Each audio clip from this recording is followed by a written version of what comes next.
Hello students, welcome to excellence study circle. आज हम लोग बात करने वाले हैं अपने नेक्स्ट सॉल्ट का ब्लीचिंग पाउडर। लास्ट वीडियो में हमने देखा था कॉमन सॉल्ट के बारे में। आज जो हम लोग सॉल्ट बात करने जा रहे हैं वो बात करने जा रहे हैं ब्लीचिंग पाउडर के बारे में, है ना। तो नेक्स्ट सॉल्ट है ब्लीचिंग पाउडर। इसको हम लोग कॉमनली कह सकते हैं calcium oxy dichloride. Calcium oxy dichloride को ही हम लोग कह रहे हैं ब्लीचिंग पाउडर, है ना। क्या हो जा रहा है फिर? कैल्शियम है, Ca, ऑक्सीजन और 2 क्लोरीन। एक्चुअली ज्यादा कॉम्प्लेक्स फॉर्मूला होता है। हम लोग क्लास 11-12 में जाके जब हम लोग पढ़ेंगे तो देखेंगे वो एक्चुअली थोड़ा ज्यादा कॉम्प्लेक्स होता है ब्लीचिंग पाउडर। सिंप्लीफाई करके अभी हम लोग क्लास 10th लेवल में इसको कह देते हैं कैल्शियम ऑक्सी डाइक्लोराइड। कैसे बनता है भाई ये? तो इसका प्रिपरेशन कैसे होगा, कैसे इसको प्रिपेयर किया जाता है, मैन्युफैक्चरिंग कैसे किया जाता है, प्रिपेयर कैसे किया जाता है। तो जब हम लोग ड्राई सिलेक्ट लाइम से कैल्शियम हाइड्रोक्साइड से क्लोरीन गैस पास कराएंगे। याद करो अभी हमने लास्ट क्लास में जब हमने ब्राइन सॉल्यूशन का इलेक्ट्रोलाइसिस किया था, क्लोर अल्कली प्रोसेस, तो वहां पे क्लोरीन बना था और हमने यूजेस ऑफ क्लोरीन देखा था। तो वहां पे हमने बताया था कि भाई क्लोरीन से हम लोग क्या कर सकते हैं, ब्लीचिंग पाउडर बना सकते हैं। वहां यूजेस ऑफ क्लोरीन लिखा था in the manufacturing of bleaching powder. तो देखिए यहां पर ये है सिलेक्ट लाइम, इसे कहते हैं हम लोग ड्राई सिलेक्ट लाइम, है ना। ये सिलेक्ट लाइम हो गया और इससे हमने क्लोरीन पास किया। कैल्शियम हाइड्रोक्साइड को हम लोग ड्राई कैल्शियम हाइड्रोक्साइड को हम लोग कहते हैं सिलेक्ट लाइम। इसे क्लोरीन पास कर लिया हमने तो क्या बन गया ये CaOCl2 प्लस H2O। ये क्या है? ये कैल्शियम ऑक्सी डाइक्लोराइड, इसी कहते हैं हम लोग ब्लीचिंग पाउडर। एक्चुअली थोड़ा ज्यादा कॉम्प्लेक्स होता है लेकिन अभी हम लोग यहाँ पे सिंपली इसी को ब्लीचिंग पाउडर कह देंगे, है ना। तो ये बन गया ब्लीचिंग पाउडर। ब्लीचिंग पाउडर हम लोग अपने डेली लाइफ में भी हम लोग अपने घर वगैरह में देखते हैं। बारिश के वक्त हम लोग कुएं में डालते हैं उसे, है ना, क्योंकि ये अच्छा जर्मीसाइडल नेचर का होता है, जर्म्स को किल करता है, इसलिए ब्लीचिंग पाउडर को वहां पे इस्तेमाल करते हैं। व्हाइट कलर का पाउडर होता है। इसके यूजेस देख लिया अगर हम लोग, तो यूजेस क्या क्या है ब्लीचिंग पाउडर का? यूजेस क्या है ब्लीचिंग पाउडर का? तो एक यूजेस हम लोग ये देख लेंगे as a germicide for treatment of water. उसके अलावा एज ए ब्लीचिंग एजेंट। देखो यहाँ पे ब्लीचिंग एजेंट, यहाँ पे जो नाम पड़ा इसका ब्लीचिंग पाउडर, है ना, तो एज ए ब्लीचिंग एजेंट इस्तेमाल करते हैं। ये जो नाम पड़ा है ब्लीचिंग पाउडर, ब्लीचिंग पाउडर का मतलब क्या होता है? ब्लीच करना मतलब होता है किसी कलर सब्सटेंस को डीकलराइज करना, उसके रंग को उड़ा देना, ये कहलाता है ब्लीचिंग। ब्लीचिंग मतलब होता है भाई ब्लीच करना, है ना। ब्लीच करना मतलब होता है किसी कलर को, उसके कलर को उड़ा देने को हम लोग कहते हैं ब्लीच करना, है ना। तो ब्लीचिंग एजेंट के तौर पे कहां इस्तेमाल होता है? कहां पे? इन टेक्सटाइल इंडस्ट्री में। कहां पे यूज होगा भाई? इन टेक्सटाइल इंडस्ट्री में। टेक्सटाइल इंडस्ट्री में, है ना, यानी कपड़े में, जैसे जो कॉटन या लिनन के जो कपड़े होते हैं उसके रंग को उड़ाने के लिए, है ना, टेक्सटाइल इंडस्ट्री में, यानी कॉटन और लिनन में, टू डीकलराइज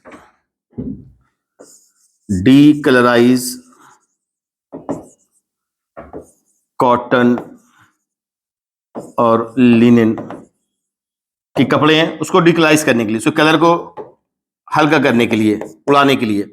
या फिर अगर हम लोग बात कर ले और कहां पे इस्तेमाल करते हैं हम लोग, तो अगर हम लोग अपने और कॉमनली बात करें तो भी हाँ, पेपर इंडस्ट्री में। वुड पल्प, पेपर कैसे बन रहा है? वुड पल्प से बन रहा है, तो उसको ब्लीच करने के लिए, for bleaching of wood pulp in paper industry.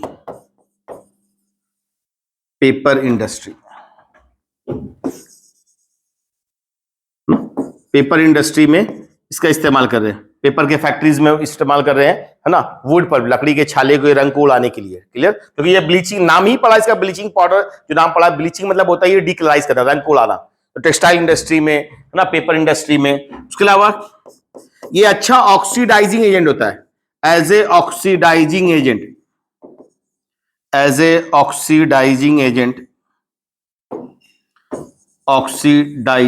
Agent in different chemical process,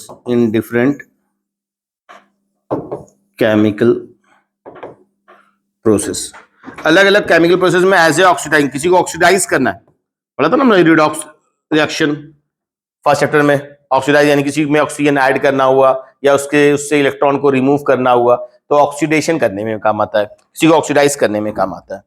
तो ये हो गए यूजेस इसके ब्लीचिंग पाउडर के, as a germicide for the treatment of water, as a bleaching agent in textile industry, है ना, decolourise करना है कॉटन के कपड़े को, लिनन के कपड़े को, उसके रंग को उड़ाना है ना, as a bleaching agent for bleaching of wood pulp, है ना, लकड़ी के छाले को, वुड पल्प को के रंग को उड़ाना है, क्या करने के लिए, पेपर इंडस्ट्री में पेपर बनाने के लिए, या एज ए ऑक्सीडाइजिंग एजेंट इस्तेमाल करते हैं अलग अलग केमिकल प्रोसेस में। तो ये हो गया uses of bleaching powder. Next देखेंगे हम लोग, नेक्स्ट बात करेंगे, नेक्स्ट सॉल्ट है हमारे पास baking soda.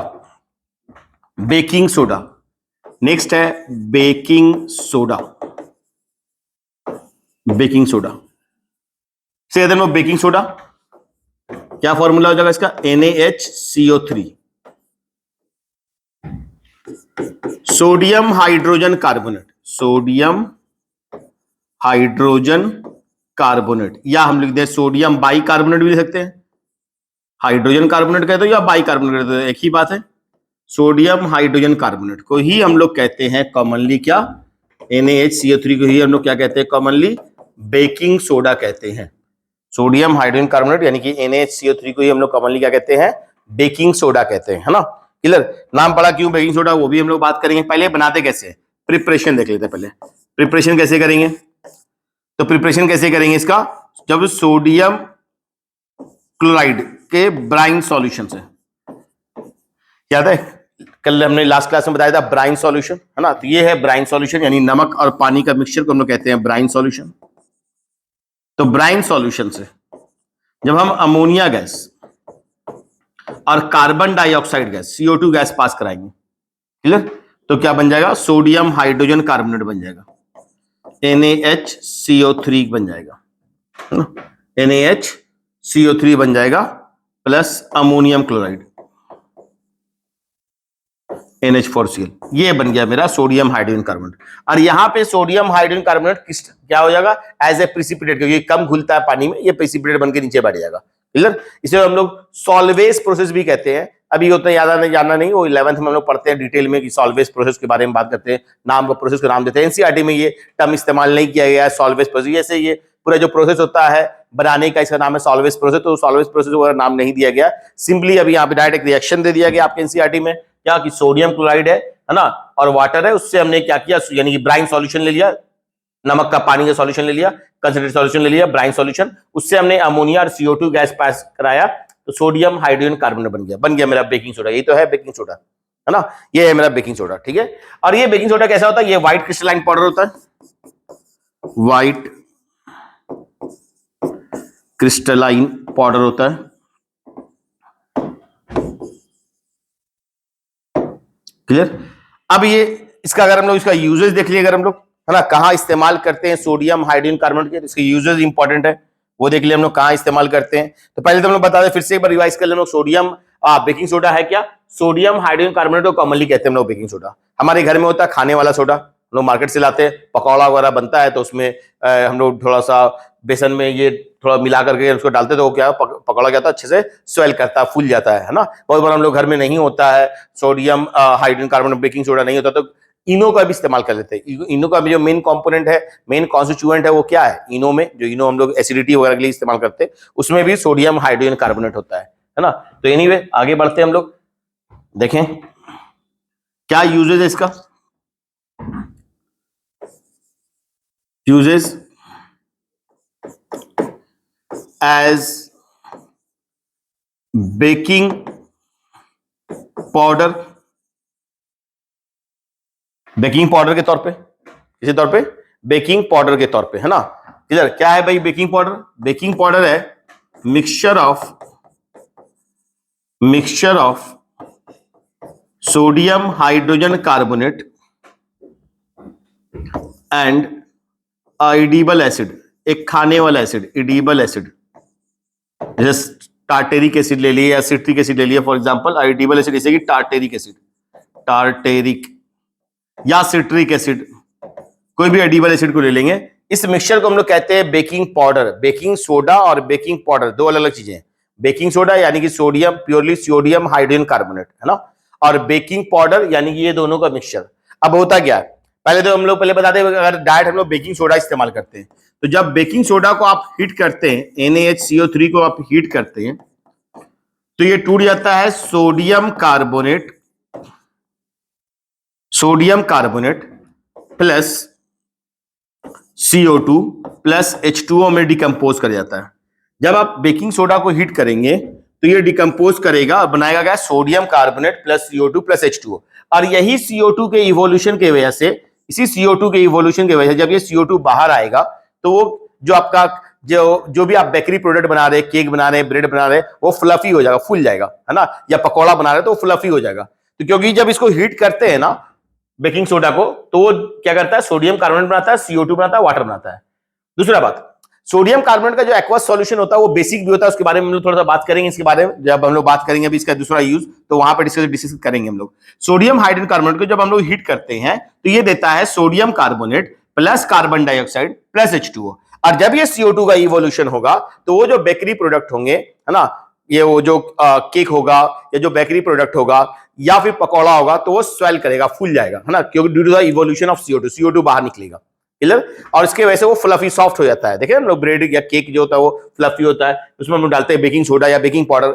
Baking soda direct क्यों इस्तेमाल नहीं करते, क्योंकि जब भाई देखो यार, जब बेकिंग सोडा जब डायरेक्ट इस्तेमाल करते हैं ना, तो इसको हीट करें तो अगर कोई नमकीन चीज बना रहे तो तब तो चलता है पकौड़ा वगैरह में, लेकिन जब आप कोई स्वीट बेकरी प्रोडक्ट बना रहे हैं, जैसे केक बना रहे हैं, है ना, तो या ब्रेड बना रहे हैं, तो उसमें क्या दिक्कत आती है कि जो सोडियम कार्बोनेट बनता है ना वो ज्यादा बेसिक नेचर का होता है, और अगर थोड़ा सा ज्यादा सोडियम हाइड्रोजन कार्बोनेट पड़ गया, बेकिंग पाउडर ज्यादा थोड़ा सा ज्यादा पड़ गया बेकिंग सोडा, तो वो उसको क्या कहते हैं, कड़वा कर देता है, बिटर टेस्ट कर देता है, क्योंकि ये बेसिक स्ट्रॉन्ग बेस होता है सोडियम कार्बोनेट, इससे भी ज्यादा स्ट्रॉन्ग बेस होता है, तो इसमें ज्यादा बेसिक नेचर होने की वजह से कड़वाहट ला देता है। इसीलिए हम लोग क्या करते हैं, बेकिंग सोडा में मिला देते हैं खाने वाला एसिड। एसिड क्या करेगा, इसको न्यूट्रलाइज करेगा, क्या करेगा, neutralise the effect of basic effect nature of sodium hydrogen carbonate. ये जो क्या करेगा, जो अगर आप मिला देंगे एसिड NaHCO3, जब आप मिला देंगे उसमें एसिड, एसिड क्या देगा बाबू, H प्लस देगा, और ये H प्लस क्या करेगा, इसको न्यूट्रल, इसको क्या बदल देगा, जब भी हम लोग पढ़े थे ना सोडियम कार्बोनेट करेंगे हम लोग एसिड के साथ, किसी भी मेटल कार्बोनेट को या बाई कार्बोनेट को करते हैं हम एसिड के साथ, तो बन जाता है सॉल्ट। तो salt of acid, edible acid, है ना, ये आ रहा है कहां से, फ्रॉम एडिबल एसिड से। टार्टेरिक एसिड जो लिए थे ना, तो मान लीजिए भाई सोडियम सॉल्ट ऑफ टार्ट्रेट बन गया, सोडियम सॉल्ट बन गया, प्लस CO2 गैस यहां से भी निकला, प्लस H2O, और ये जो CO2 गैस बाहर आएगा वो क्या करेगा, वो गैस क्या करेगा, ब्रेड को या केक को फ्लफी बनाएगा। समझ में आया बात। तो ये कहां इस्तेमाल होता है, बेकिंग सोडा बेकिंग पाउडर बनाने के लिए, और ये बेकिंग पाउडर कहां यूज होने वाला है, to making bakery products, to making bakery products soft and fluffy, soft और फ्लफी करेगा उसको, है ना। और क्यों मिलाया, अगर हमसे क्वेश्चन याद है ना, कि हमने एडिबल एसिड क्या क्यों मिलाया, क्योंकि वो न्यूट्रलाइज करेगा। जो सोडियम कार्बोनेट अगर बनता है ना, वो डायरेक्ट हीट करने पे अगर वो सोडियम कार्बोनेट बनता, तो वो सोडियम कार्बोनेट क्या करता है, उस बेकरी प्रोडक्ट को कड़वा कर देता है, क्योंकि ये स्ट्रॉन्ग बेसिक नेचर का है, in comparison to baking soda से ज्यादा होता है sodium carbonate baking basic nature का, इसकी वजह से वो जो आपका ब्रेड होगा या केक होगा वो कड़वा हो जाएगा। तो उसको कड़वा ना हो उसके लिए हम उसमें क्या कर लेते हैं, खाने वाला एसिड, एडिबल एसिड मिला देता है, कि उसका बिटरनेस को कम किया जा सके, उसके बिटरनेस को कम किया जा सके, है ना। और जब हम लोग एसिड मिलाएंगे, जब वो एसिड और ये जैसे ही हम उसमें पानी मिक्स करेंगे या उसको हम हीट करेंगे, तो फिर यहाँ पे मिल जाएगा salt of edible acid plus CO2 gas evolution होगा प्लस H2O। और ये जो CO2 बाहर निकलेगा, ये क्या करेगा, अपने लिए स्पेस बनाएगा बाहर निकलने के लिए, CO2 एस्केप करने के लिए अपने लिए स्पेस बनाएगा, which make the product fluffy, soft कर देगा उसको, है ना, क्लियर। तो ये हो गया एक यूज किसका, बेकिंग सोडा का, है ना। एक तो हम लोग क्या कर सकते हैं, बेकिंग सोडा से हम लोग क्या कर सकते हैं, उसको भाई पकौड़ा वगैरह बना सकते हैं, केक ब्रेड जो बेकरी प्रोडक्ट्स है वो बना सकते हैं, और उसको हम लोग मिला देते हैं बेकिंग सोडा को खाने वाले एसिड से, तो बन जाता है बेकिंग पाउडर। उसके अलावा बेकिंग पाउडर के अलावा और कहां यूज करते हैं हम लोग इसको, as a antacid, antacid to neutralize the effect of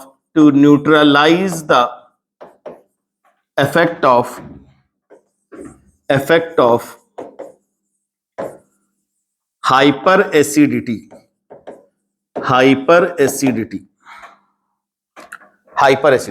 है ना clear.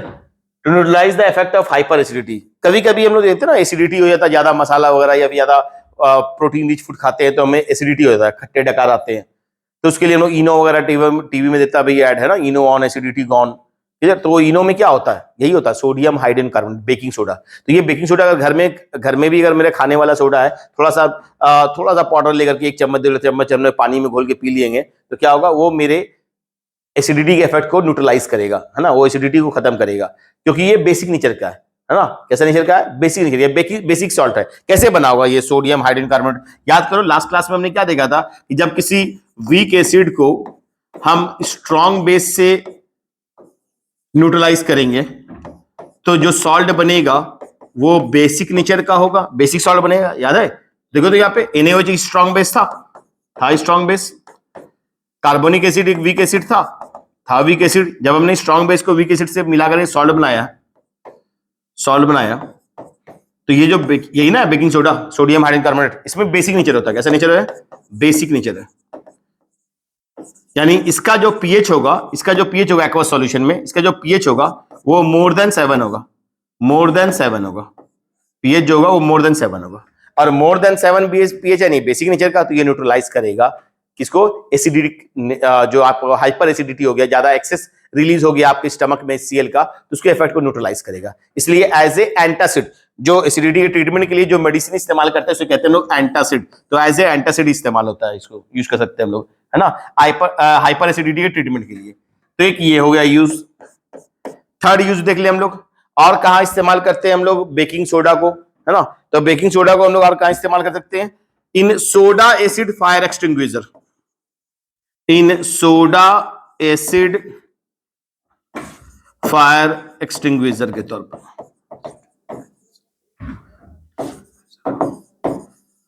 Soda acid fire extinguisher, clear, soda acid fire extinguisher में इस्तेमाल होता है, क्लियर। जो आग बुझाने के लिए फायर एक्सटिंग्विशर इस्तेमाल करते हैं हम लोग, उसको उसमें इस्तेमाल करते हैं। देखिए यहां पर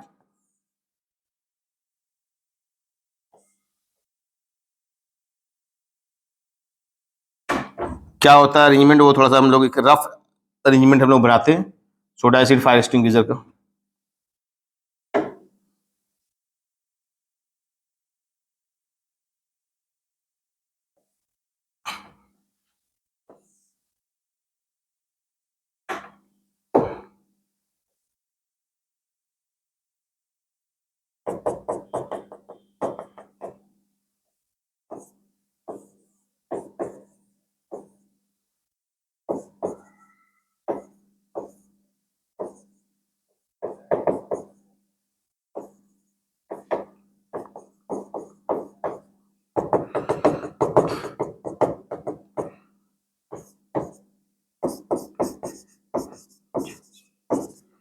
देखिए यहाँ पे सोडा एसिड फायर एक्सटिंग्विशर हम लोग जानते हैं आग बुझाने के काम आता है। जब आप उसको उससे क्या होगा भाई, CO2 नॉन सपोर्टर है कंबशन के लिए, तो हम लोग क्या होता है आग बुझाना होता है तो हम CO2 का गैस का एक पूरा ब्लैंकेट डाल देते हैं, वो CO2 हैवी होने की वजह से नीचे बैठ जाता है और ऑक्सीजन को वहां से हटा देता है। जब ऑक्सीजन नहीं है तो सपोर्ट नहीं होगा कंबशन का, आग जलना बंद हो जाएगा। भाई आग को सब जलने में कौन मदद कर रहा है, ऑक्सीजन।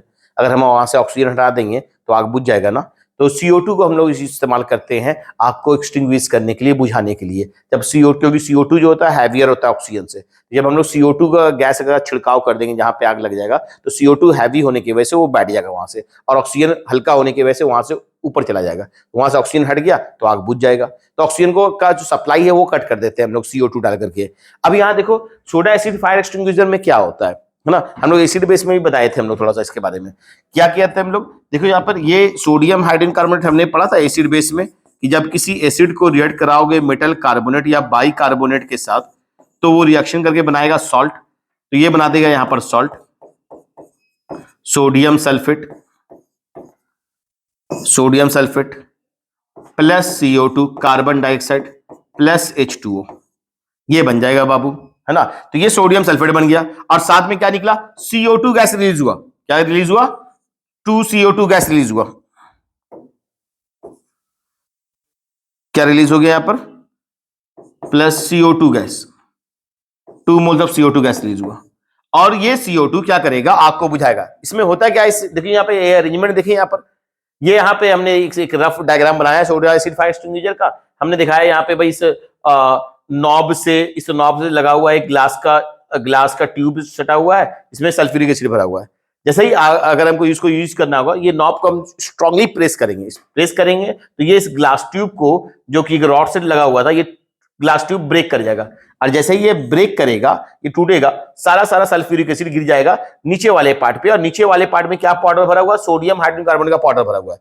दोनों के बीच में सल्फ्यूरिक एसिड जो ग्लास ट्यूब में भरा हुआ था और sodium hydrogen carbonate baking soda, दोनों के बीच में रिएक्शन होगा। और रिएक्शन होने से क्या होगा, CO2 गैस रिलीज होगा। तेजी से CO2 गैस बनेगा जो इस नोजल से बाहर आएगा, है ना। इस नोजल से CO2 बाहर आएगा और आपको बुझा देगा, क्योंकि जैसे ही CO2 वहां पे हम जैसे इसको इसका जो नोजल का जो मुंह होगा, हम उधर क्या कर देंगे जहां पे आग लगा हुआ, हम जोर से नॉब को प्रेस करेंगे, ये नॉब से जुड़ा हुआ है ये ग्लास का ट्यूब, ये ट्यूब ब्रेक कर जाएगा, शीशे का ट्यूब है, ब्रेक कर जाएगा, सारा सल्फ्यूरिक एसिड इससे बाहर गिर जाएगा। और इसी के अंदर में भरा हुआ था क्या, ट्यूब के लोअर पार्ट में क्या था, सोडियम हाइड्रोजन कार्बोनेट था। दोनों के बीच में तेजी से रिएक्शन होगा, और तेजी से रिएक्शन होगा तो क्या होगा, CO2 गैस बनेगा, और CO2 गैस इस नोजल से बाहर आएगा तेजी से और आग को बुझा देगा। तो सोडा एसिड फायर एक्सटिंग्विशर में भी हम लोग इस्तेमाल करते हैं किसका, बेकिंग सोडा का। तो ये था बेकिंग सोडा और उसके यूजेस, है ना। अब हम लोग बात करेंगे नेक्स्ट सॉल्ट का, जिसका नाम है वॉशिंग सोडा, है ना। तो अब बात करते हैं वॉशिंग सोडा के बारे में। तो ये हो गए भाई 3 यूजेस। क्या क्या यूजेस बताया हमने बेकिंग सोडा का, एक बेकिंग पाउडर बनाते हैं हम लोग, है ना। बेकरी प्रोडक्ट बनाने के लिए केक, ब्रेड या फिर घर में पकौड़ा बनाना, तो हम लोग बेकिंग सोडा का इस्तेमाल कर सकते हैं या बेकिंग पाउडर का इस्तेमाल कर सकते हैं। बेकिंग सोडा प्लस खाने वाला एसिड, एडिबल एसिड, क्यों मिलाया, कि न्यूट्रलाइज कर दिया जाए सोडियम कार्बोनेट के इफेक्ट को। नहीं तो फिर क्या होगा कि जो बेकरी प्रोडक्ट बना रहे हैं उसमें थोड़ा बिटरनेस आ जाएगा, कड़वाहट आ जाएगा, तो उसको न्यूट्रलाइज करने के लिए हमने एडिबल एसिड को साथ में मिला दिया है। तो edible acid plus baking soda मिला के बनता है बेकिंग पाउडर। दूसरा कहां यूज हम लोग करते हैं बेकिंग सोडा का, तो वो हमने देखा एज ए है ना, कहां पे यूज करते हैं हम लोग इसको, हाइपर एसिडिटी में ट्रीटमेंट के लिए एज ए एंटासिड इस्तेमाल करते हैं हाइपर एसिडिटी के लिए ट्रीटमेंट के लिए। तीसरा हमने क्या देखा, सोडा एसिड फायर एक्सटिंग्विशर, आग बुझाने के लिए हम लोग सोडा एसिड फायर एक्सटिंग्विशर बनाते हैं। सल्फ्यूरिक एसिड को और सोडियम हाइड्रोजन कार्बोनेट के बीच में रिएक्शन करा करके CO2 गैस का इवोल्यूशन कराते हैं, जो आग को बुझाने में हेल्प करेगा। क्लियर, ये 3 यूजेस हो गए। अब बात करते हैं हम लोग नेक्स्ट यूज का, नेक्स्ट सॉल्ट का, जो है washing soda. Washing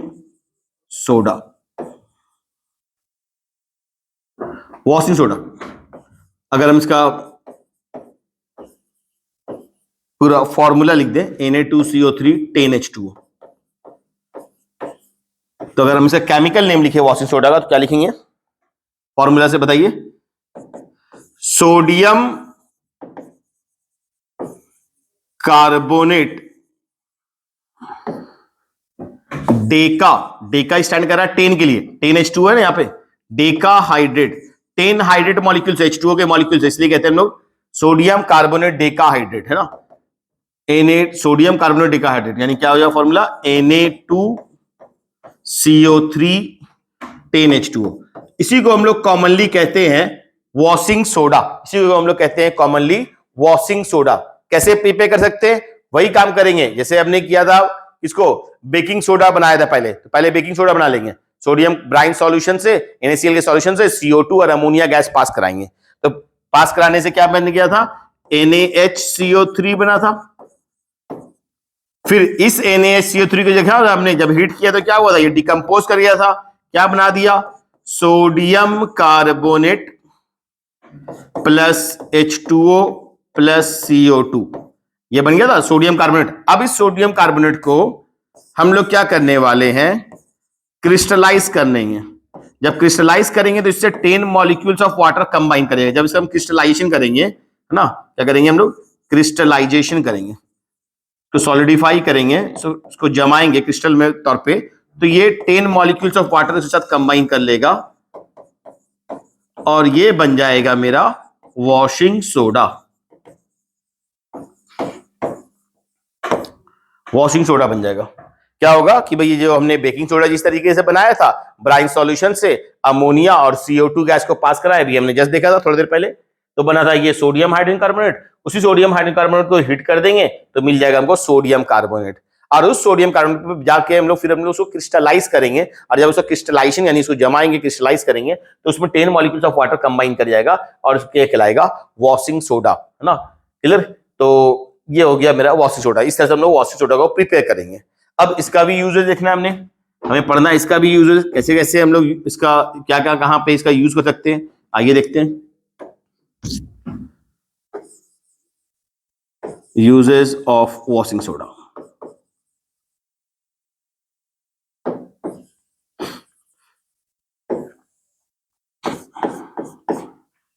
washing soda कहां कहां पे यूज होता है?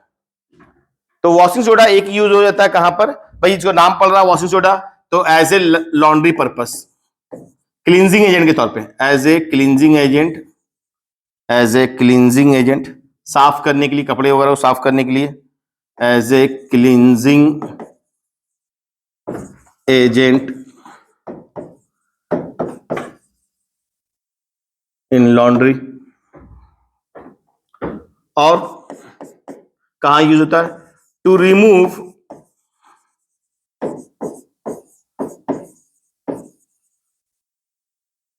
Permanent hardness of water. भाई हार्ड वाटर किसे कहते हैं? वो वाटर जिसमें बहुत सारे कैल्शियम के और मैग्नीशियम के सॉल्युबल सॉल्ट घुले हुए हैं, खारा पानी, समुद्र का पानी खारा पानी होता है। तो इस तरह भाई जो ट्यूबवेल से पानी हम लोग निकालते हैं, चापाकल से, वो पानी में खारापन होता है क्योंकि जमीन से आ रहा है, तो उसमें बहुत सारे, है ना, उसको ग्राउंड वाटर है तो उसमें बहुत सारे सॉल्ट डिजॉल्व हो जाते हैं, ग्राउंड के कैल्शियम और मैग्नीशियम के सॉल्युबल सॉल्ट हो जाते हैं। जब इसमें कैल्शियम मैग्नीशियम के बहुत ज्यादा अमाउंट ऑफ सॉल्ट डिजॉल्व होता है, वैसे पानी को हम लोग हार्ड वाटर कहते हैं। तो पानी के हार्डनेस को रिमूव करने के लिए भी हम लोग क्या करते हैं? सोडियम कार्बोनेट का इस्तेमाल करते हैं। और कहाँ इस्तेमाल करते हैं भाई? इन पेपर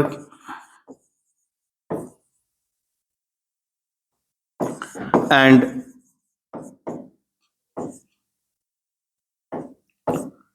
प्लास्टिक इंडस्ट्री में, पेपर इंडस्ट्री में इसका भी इस्तेमाल करते हैं, प्लास्टिक इंडस्ट्री में इसका इस्तेमाल होता है सोडियम कार्बोनेट का। और कहाँ यूज करते हैं हम लोग इसको?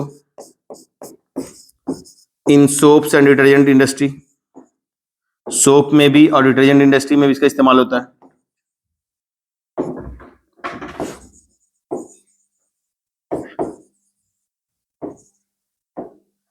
और in manufacturing of borax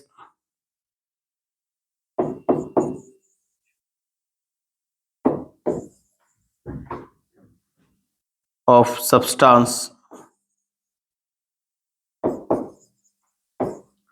like borax। Borax एक मटेरियल होता है, उसका फॉर्मूला होता है Na2B4O7। ये एनसीईआरटी में नहीं दिया गया फॉर्मूला वगैरह, लेकिन बोरेक्स एक सब्सटेंस है, जानेंगे हम लोग डिटेल में इसके बारे में, फिर 11th में पढ़ना है हमें डिटेल में इसके बारे में, बोरेक्स के बारे में। तो बोरेक्स एक इंपॉर्टेंट केमिकल है, एक सब्सटेंस है, जो बहुत सारे यूजेज होते हैं उसके।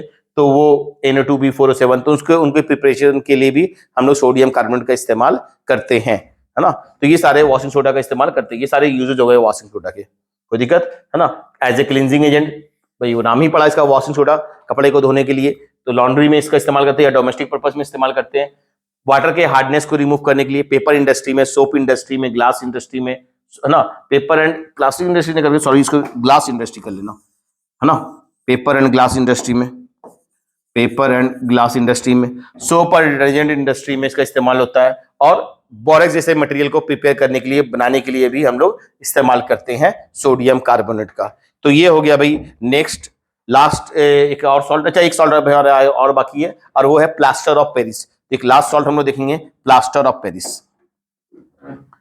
नेक्स्ट सॉल्ट है हमारा plaster of Paris, plaster of Paris. नाम क्यों पड़ा भाई ऐसा प्लास्टर ऑफ पेरिस? क्योंकि प्लास्टर ऑफ पेरिस जिसे बनाते हैं हम लोग जिप्सम से, ये हमें बहुत ज्यादा मिलता है। पेरिस, पेरिस एक शहर है फ्रांस में, है ना, तो उसके आसपास इलाके में बहुत ज्यादा मिलता है, वहीं से नाम पड़ गया प्लास्टर ऑफ पेरिस। फॉर्मूला क्या है इसका? CaSO4 हाफ H2O, ये फॉर्मूला है। यानी अगर हम इसको डिफाइन, इसको अगर हम केमिकल नेम लिखे इसका तो क्या लिखेंगे, क्या है भाई, देखो तो कैल्शियम, कैल्शियम और फिर कौन है, सल्फेट है, SO4 है, सल्फेट और हाफ H2O। हाफ के लिए क्या लगा देंगे हम लोग, हेमी, और H2 के लिए लगाते हैं हम लोग हाइड्रेट, वाटर ऑफ क्रिस्टलाइजेशन, अभी हम लोग बात करने वाले हैं, है ना। CaSO4, calcium sulphate Hemy hydrate, ये क्या है, इसी को हम लोग कॉमनली कहते हैं प्लास्टर ऑफ पेरिस। क्या हो गया फॉर्मूला इसका, CaSO4, calcium sulphate Hemy hydrate, यानी आधा, हेमी मतलब हाफ, और हाइड्रेट मींस हो गया वाटर H2O। तो इसको हम लोग कहते हैं plaster of Paris. Clear, calcium sulphate hemihydrate को हम लोग कहते हैं प्लास्टर ऑफ पेरिस कहते हैं। अब देखो यहाँ पे ये व्हाइट कलर का पाउडर है, कैसे बनाया था, इसको प्रिपरेशन कैसे किया था इसका, तो एक सब्सटेंस है gypsum, CaSO4 2H2O dihydrate, calcium sulphate dihydrate को हम कहते हैं हम लोग कॉमनली जिप्सम। ये हमें अर्थ क्रस्ट से मिलता है, जैसे हमने कहा ना, ये पेरिस के बहुत सारे एक इलाके में मिलता था, पेरिस के आसपास में यही जिप्सम मिलता है हमें, है ना। तो ये एज ए मिनरल के फॉर्म में मिलता है जमीन के अंदर हमें, अर्थ क्रस्ट में जिप्सम। जब इस जिप्सम को 373 केल्विन टेम्परेचर में, है ना उससे ज्यादा ना उससे कम, हिट करते हैं तो बन जाता है CaSO4 हाफ H2O, और यही कहलाता है plaster of Paris, plaster of Paris. Clear, अब इसका यूजेज देखेंगे हम लोग, कहां पे यूज होता है प्लास्टर ऑफ पेरिस, है ना। तो ये बन गया भाई प्लास्टर ऑफ पेरिस। कैसे बना, जिप्सम को हमने 373 केल्विन, यानी अगर डिग्री सेल्सियस में लिखे तो लिख सकते हैं 100 डिग्री सेल्सियस में जब हम लोग हीट करते हैं तो बन जाता है क्या, plaster of Paris, CaSO4 half H2O। को डाउट, तो ये हो गया भाई प्लास्टर ऑफ पेरिस। अब ये जो प्लास्टर ऑफ पेरिस है ना, इसका अगर हम लोग इसका यूजेस देखें कहां कहां इस्तेमाल करते हैं, तो आइए देखते हैं हम लोग यूजेस प्लास्टर ऑफ पेरिस का। Uses of plaster of Paris, उसको समझने से पहले हम लोग देखते हैं प्लास्टर ऑफ पेरिस का एक इंपॉर्टेंट प्रॉपर्टी, उसके बाद फिर इसके यूजेस को देखेंगे हम लोग। देखिए यहाँ पे, जब प्लास्टर ऑफ पेरिस में वापस से जो मॉलिक्यूल्स इसके हटे थे, अगर हम इसमें पानी ऐड कर देंगे तो ये फिर से बन जाएगा जिप्सम, CaSO4 2H2O, और ये बदल जाएगा एक हार्ड मास में, समझ जाएगा, हार्ड मास में। प्लास्टर ऑफ पेरिस एक सॉफ्ट पाउडर होता है ना। जब इसमें थोड़ा सा हम लोग पानी मिला के छोड़ देंगे थोड़ी देर के बाद, तो वो हार्ड मास में बदल जाएगा, जिप्सम में बदल जाएगा और हार्ड मास में बदल जाएगा। और इस प्रॉपर्टी की वजह से हम इसे कहां यूज करते हैं, डॉक्टर्स यूज करते हैं कहां पे, फ्रैक्चर्ड बोन्स को सेट करने के लिए, for setting of fractured bone, है ना। टूटा हुआ जब हड्डी टूट जाता है तो देखते हैं प्लास्टर कराया जाता है, तो प्लास्टर ऑफ पेरिस का ही होता है। उसका पाउडर को पानी में मिला करके उसको लगाया, लेप लगा दिया जाता है, जब वो फिर थोड़ा देर के बाद जब वो सूख जाता है तो वो हार्ड मास में बदल जाता है ना।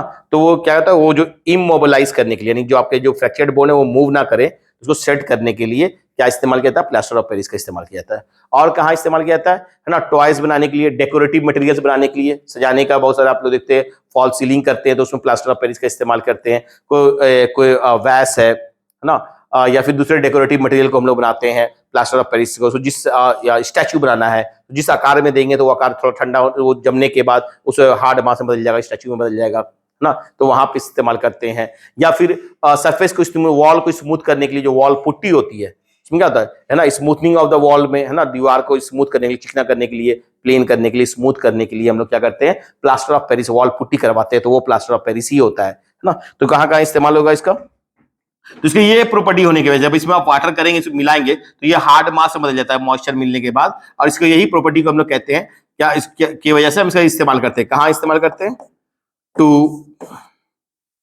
या ऐसे कह लो for setting of, for setting of fractured bone, doctor इस्तेमाल करते हैं इसका, है ना, टूटे हुए हड्डी को जोड़ने के लिए, सेट करने के लिए, इमोबिलाइज करने के लिए, मूव ना करे फ्रैक्चर्ड बोन, है ना, उसको सेट करने के लिए इस्तेमाल करते हैं। और कहां, फॉर मेकिंग टॉयज, स्टैचू और डेकोरेटिव मटेरियल्स एक्सेट्रा। और कहां यूज करते हैं हम लोग, कहां कहां कहां भी, स्मूथनिंग ऑफ वॉल में।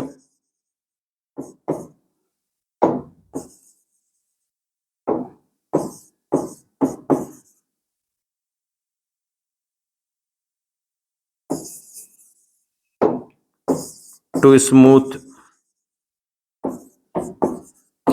सरफेस ऑफ वॉल, या कोई भी चीज इसका सरफेस को स्मूथ करना है तो उसमें हम वॉल पुट्टी का लेप लगा देंगे ना, तो वो क्या होता है, वो प्लास्टर ऑफ पेरिस ही होता है ना। तो ये सारे इसके यूजेस हो गए, किसके, प्लास्टर ऑफ पेरिस के। एक लास्ट टर्म है हमारे एनसीईआरटी में दिया हुआ, और वो है वाटर ऑफ क्रिस्टलाइजेशन, जो अभी यहाँ पे लिख रहे थे हम लोग 2H2O, या हमने अभी लिखा था सोडियम कार्बोनेट डेकाहाइड्रेट 10H2O, है ना।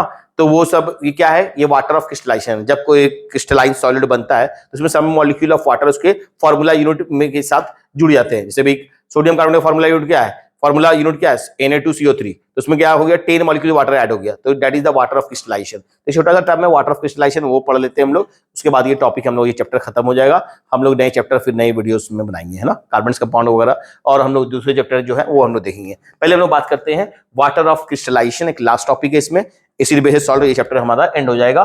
तो नेक्स्ट टॉपिक है हमारे पास water of crystallisation. Water of crystallisation, water of crystallisation क्या होता है भाई, कैसे डिफाइन करेंगे, तो it is the total number of molecules of H2O present in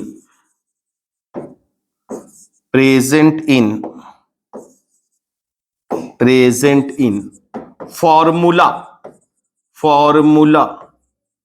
unit of a salt or substance of a substance, या जनरली सॉल्ट में ही होता है। जो भी फॉर्मूला यूनिट है, जो भी फॉर्मूला एक सब्सटेंस का, एक फॉर्मूला यूनिट में जितने मॉलिक्यूल्स ऑफ वाटर रहेंगे वही कहलाएगा उसका water of crystallisation. For example washing soda, देखो तो वॉशिंग सोडा में क्या लिखा था हमने, Na2CO3 10H2O, तो इसका वाटर ऑफ क्रिस्टलाइजेशन क्या हो गया, यही हो गया वाटर ऑफ क्रिस्टलाइजेशन, 10H2O इसका वाटर ऑफ क्रिस्टलाइजेशन हो गया। हमसे पूछे भाई वाटर वॉशिंग सोडा में कितना वाटर ऑफ क्रिस्टलाइजेशन, हम लेंगे भाई 10, है ना। या फिर अगर हम लोग लिखे ब्लू विट्रियोल, किसको कहते हैं blue vitriol, copper sulphate pentahydrate 5H2O, तो कॉपर सल्फेट का फॉर्मूला क्या हो गया, CuSO4, इसका फॉर्मूला यूनिट में कितना H2O मॉलिक्यूल है 5, तो वही कहलाएगा इसका क्या, वाटर ऑफ क्रिस्टलाइजेशन। जैसे भी हमने देखा था जिप्सम, क्या फॉर्मूला लिखा था हमने, कैल्शियम सल्फेट CaSO4 2H2O, तो ये लिखा था हमने, तो कैल्शियम सल्फेट ये फॉर्मूला हो गया उसका, और उसमें इसके फॉर्मूला यूनिट में कितना H2O मॉलिक्यूल है जिप्सम के, 2 मॉलिक्यूल्स ऑफ H2O का, तो 2 मॉलिक्यूल्स ऑफ H2O क्या कहलाएगा इसका वाटर ऑफ क्रिस्टलाइजेशन। अगर हमसे पूछा जाएगा भाई कि जिप्सम का वाटर ऑफ क्रिस्टलाइजेशन क्या है, तो हम बोलेंगे भाई 2, है ना, कितने moles of water of crystallisation है, तो बोलेंगे 2H2O, है ना, clear. Blue vitriol copper sulphate blue colour का होता है इसलिए कहते हैं इसको हम लोग ब्लू विट्रियोल, इसमें इसका वाटर क्रिस्टलाइजेशन क्या है 5H2O, है ना। सिमिलरली प्लास्टर ऑफ पेरिस, अब तुम बताओगे भाई प्लास्टर ऑफ पेरिस में हमने जो फॉर्मूला लिखा था वो लिखा था CaSO4 हाफ H2O, तो अपन से हाफ H2O कैसे हो सकता है भाई, एक मॉलिक्यूल होगा H2O, 2 मॉलिक्यूल होंगे, हाफ कैसे हो सकता है। एक्चुअली कि हमने जो डेफिनेशन दिया है वो ये दिया है कि भाई फॉर्मूला यूनिट में जितना CaSO4 जितना H2O के मॉलिक्यूल होंगे, अब यहां पे कैल्शियम सल्फेट में फॉर्मूला यूनिट में क्या होता है, पर फॉर्मूला यूनिट पे हाफ H2O बनता है। एक्चुअली इसको फॉर्मूला लिखने का तरीका क्या है, इसको असल में जो हम लिखेंगे वो ऐसे लिखेंगे CaSO4 होल 2H2O, यानी 2 कैल्शियम सल्फेट के लिए एक H2O का मॉलिक्यूल है, 2 यूनिट CaSO4 के लिए एक H2O का मॉलिक्यूल है। तो अगर हम एक यूनिट के लिए लिख रहे हैं, पर फॉर्मूला यूनिट पे लिख रहे हैं हम लोग CaSO4 के एक मॉलिक्यूल के लिए, एक यूनिट के लिए लिख रहे हैं, तो 2 के लिए एक है तो एक के लिए क्या लिखेंगे हाफ, इसलिए ऐसे लिखा जाता है। एक्चुअली ये कोई हाफ H2O तो नहीं एग्जिस्ट कर सकता है ना, क्लियर। H2O को आधा कैसे लिखेंगे हम लोग, एक होगा, दो होगा, ये डिस्क्रीट अमाउंट में होता है ना मॉलिक्यूल, 1 या 2 या 4 या 8 या 10 ऐसे होगा, है ना। आधा तो नहीं होगा ना, आधा है ना, हाफ लिख दें है ना, या पौना लिख दें, तो ऐसा नहीं होगा भैया ना, 2.25 लिख दें, 3.5 लिख दें, ऐसा नहीं होता है। तो ये एक्चुअली इसलिए लिखा गया पर फॉर्मूला यूनिट में हमको लिखना था फॉर्मूला। असल में होता ये है कि 2CaSO4 यूनिट के लिए एक सिंगल H2O यूनिट होता है, एक सिंगल H2O मॉलिक्यूल होता है। तो 2 यूनिट के लिए एक H2 है, तो एक के लिए कितना हो गया, हाफ, तो वो रिप्रेजेंटेशन हो गया। हम चाहे तो ऐसे भी लिख सकते हैं प्लास्टर ऑफ पेरिस को, क्लियर है ना। अब यहां पे देख लेना एक पॉइंट और, कि कभी कभी ये वाटर ऑफ क्रिस्टलाइजेशन क्या होता है, उसको क्रिस्टलाइन स्ट्रक्चर को तो उसको तो शेप देता ही है, बहुत बार ये कलर के लिए भी रिस्पॉन्सिबल है। क्या है, कलर के लिए भी रिस्पॉन्सिबल है। देखिए यहां पर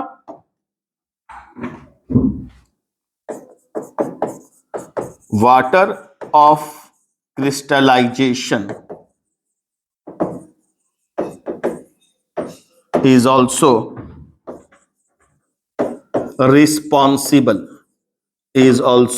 responsible for color of the salt,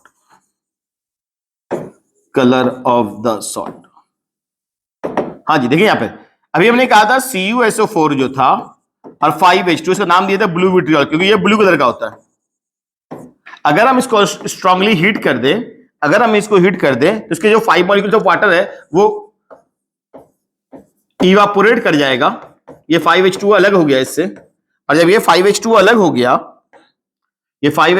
गया इससे, तो अब ये कॉपर सल्फेट कैसा हो जाएगा, व्हाइट पाउडर हो जाएगा, व्हाइट हो जाएगा, इसका ब्लू कलर लॉस हो जाएगा।